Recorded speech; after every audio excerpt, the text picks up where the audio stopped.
जय नारायण बच्चों।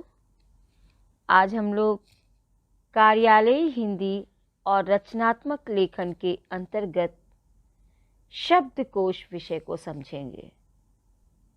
तो बच्चों, सबसे पहले जानते हैं शब्दकोश का अर्थ एवं परिभाषा। शब्दकोश शब्दों का ऐसा संग्रह होता है जिसमें शब्दों की वर्तनी, उनकी व्युत्पत्ति, व्याकरण निर्देश, अर्थ, परिभाषा, प्रयोग और पदार्थ आदि का उल्लेख किया जाता है। इसके लिए अंग्रेजी में डिक्शनरी शब्द का प्रयोग किया जाता है। अगर हम सरल शब्दों में कहें तो शब्दकोश वह ग्रंथ है जिसमें शब्दों के व्याकरणिक निर्देश देने के साथ साथ उनके अर्थ को भी स्पष्ट किया जाता है। बच्चों, अब जानते हैं शब्दकोश के प्रकार। शब्दकोशों को उनकी भिन्नताओं के आधार पर निम्नलिखित भागों में वर्गीकृत किया जा सकता है, जैसे एक भाषी कोश, द्विभाषी कोश, पारिभाषिक शब्दावली, बहुभाषी शब्दकोश। शब्दकोश की रचना। शब्दों का संग्रह करना किसी भी भाषा के शब्दकोश का प्रमुख आधार होता है। यह अत्यंत जटिल एवं लंबी प्रक्रिया है, क्योंकि शब्दों का चयन करते समय एक बड़ी समस्या ये होती है कि किन शब्दों का चयन किया जाए और किन शब्दों का नहीं। शब्दकोश में शब्दों का संकलन मुख्यतः दो स्रोतों से किया जाता है। पहला लिखित साहित्य एवं दूसरा लोक व्यवहार से। लिखित साहित्य से। लिखित साहित्य से शब्दों के संचयन का अर्थ विभिन्न बोलियों एवं भाषाओं में लिखे गए साहित्य से लिए गए शब्दों से है, जिन्हें संग्रहित करके शब्दकोश में संकलित किया जाता है, जैसे संस्कृत साहित्य, उर्दू साहित्य, तमिल साहित्य, बांग्ला साहित्य इत्यादि। दूसरा है लोक व्यवहार से।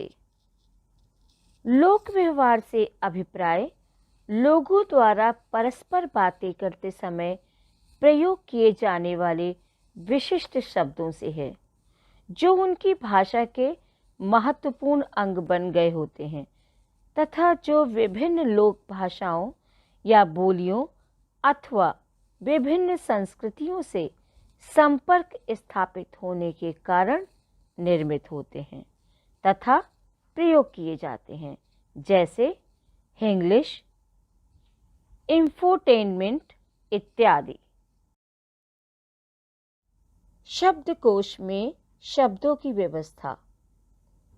शब्दकोश को खोलने पर पता चलता है कि इसमें पहले अ खंड, फिर आ खंड, फिर ई खंड, फिर ई खंड आदि एक एक करके आते हैं।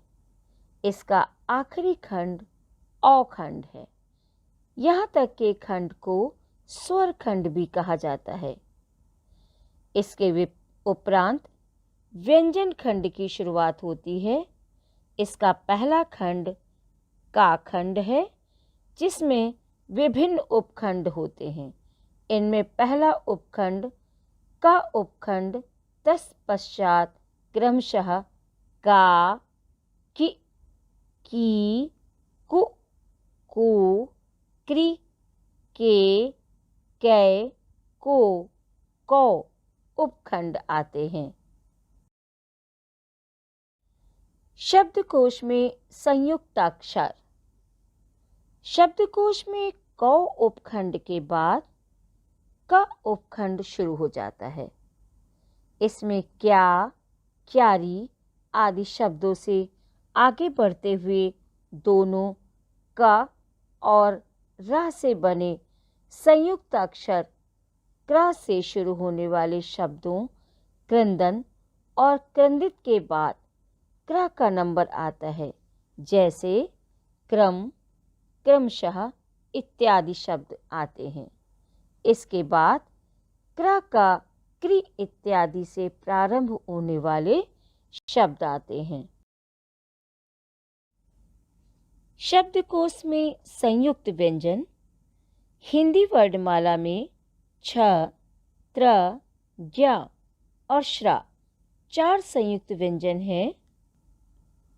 छ, त्र, ज्ञ, श्रा को शब्दकोश में क्रमशः क, त, ज तथा श के साथ रखा जाता है। शब्दकोश का महत्व। वर्तमान समय में शब्दकोश का अत्यंत महत्व है। इसके माध्यम से हमें अनेक शब्दों के अर्थ सरलता से ज्ञात हो जाते हैं। साथ ही ये हमें किसी भी शब्द के विषय में संपूर्ण जानकारी प्रदान करते हैं। इसका सबसे अधिक महत्व ये है कि सभी शब्द हमें एक ही कोश से मिल जाते हैं और हमें जगह जगह नहीं भटकना पड़ता है।